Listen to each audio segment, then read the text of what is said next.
सच्चिदानंद सद्गुरु साईनाथ महाराज की जय. ஓம் சாய்ராம். ஸ்ரீ சாயியின் ஆசீர்வாதத்துடன் ஸ்ரீ கோவிந்த் ரகுநாத் தபோல்கர் என்ற ஹேமத் பந்த் இயற்றிய ஸ்ரீ சாய் சச்சரித்திர கிரந்தத்தின் அடிப்படையிலே தொகுத்து மூல மராத்தியிலே விரிவுரையுடன் இயற்றிய தைந்தீன் சாயிபோத் பேராசிரியர் டாக்டர் சீதாராம் கணேஷ் தேசாய் அவர்கள். இந்த நூலின் தமிழ் மொழிபெயர்ப்பு ஸ்ரீ சாயினுடைய தினசரி ஞான போதனை தொகுத்து வழங்குபவர் டி.ஆர். மாதவன் அவர்கள். பிரார்த்தனை. சமர்த்த சாயி, இச்சிறு மந்திரம் புனிதமான ஜெயமருளும் மந்திரம். இது இனிய பக்த பாவ மோக்ஷ சூத்திரம். அவரது புனித வாழ்க்கை வரலாறு மதுரம். சாய்நாதர் கடவுள் பக்தியுள்ளவர், தர்மத்தை பின்பற்றும் பிரபஞ்ச பாலகர். இப்போது இவர் வாழ்க்கை வரலாற்றை பாடுங்கள், மன அமைதியை பேணுங்கள். ஈஸ்வர் அல்லாஹ் ஒருவரே கூறுவார், கடவுளில் வேறுபாடு இல்லை என்பார். சாய்ராம் உங்கள் அன்பான சொற்கள், பக்தியும் மரியாதையும் அருளும் வார்த்தைகள். ஓம் ஸ்ரீ சாய்ராம். ஸ்ரீ சாயினுடைய இன்றைய ஞான போதனை அத்தியாயம் 7, ஓவி 108. 4 சுரப்பிகள் கொண்ட ஓடுகளுடன் கோழி முட்டைகள் ஒரே மாதிரியாக இருக்கும்.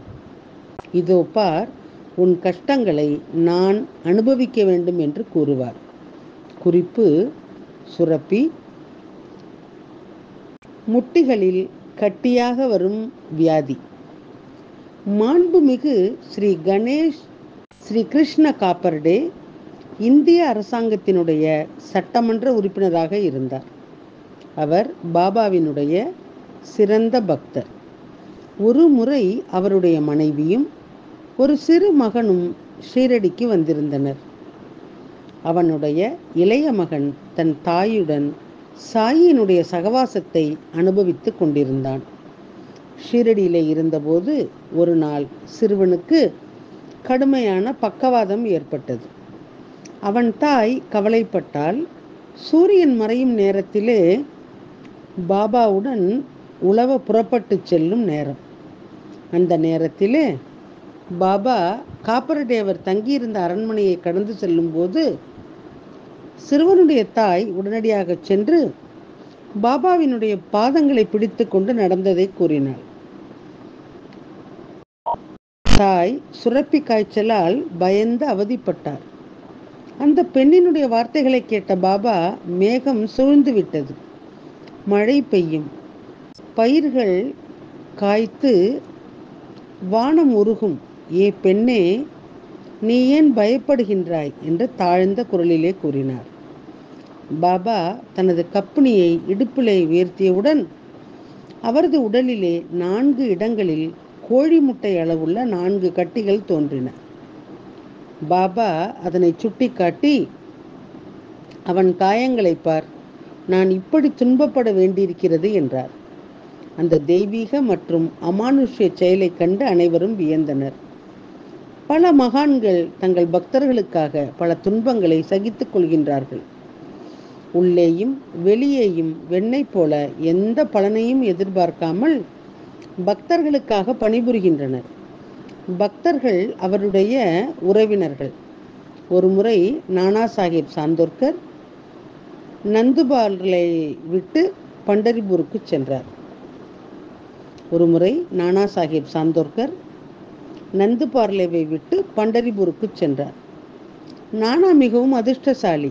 சாயினுடைய அசாத்திய சேவையினுடைய பலனாக வைகுண்ட பண்டரிபுரத்தின் மாமலத்தாரியை ஆட்சியர் பதவி பெற்றார்.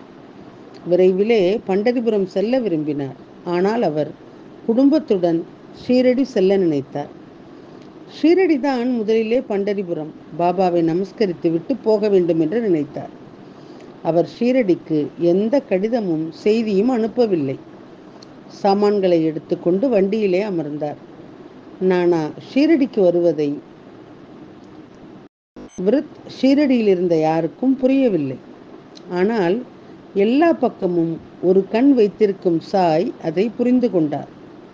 மகள் சாபதி, அப்பா ஷிண்டே மற்றும் காஷிராம் முதலியோர் பாபா மசூதியிலே பக்தர்களுடன் உரையாடி கொண்டிருந்தனர்.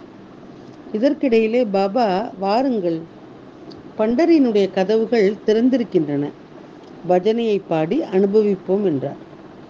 பண்டரிபுரம் செல்ல வேண்டும், அதுவேதான் சேருமிடம், அதுவேதான் சேருமிடம். என் பண்டரி ராயாவின் வீடு அங்குதான் இருக்கின்றது. ஓம் சாய்ராம். ஸ்ரீ சாயினுடைய தினசரி மற்றொரு ஞான போதனை அடுத்த தொடரிலே கேட்கலாம். சாயியை பணிவோம். சாந்தி நிலவட்டும். ஓம் சாய்ராம். श्री सच्चिदानंद सद्गुरु साईनाथ महाराज की जय।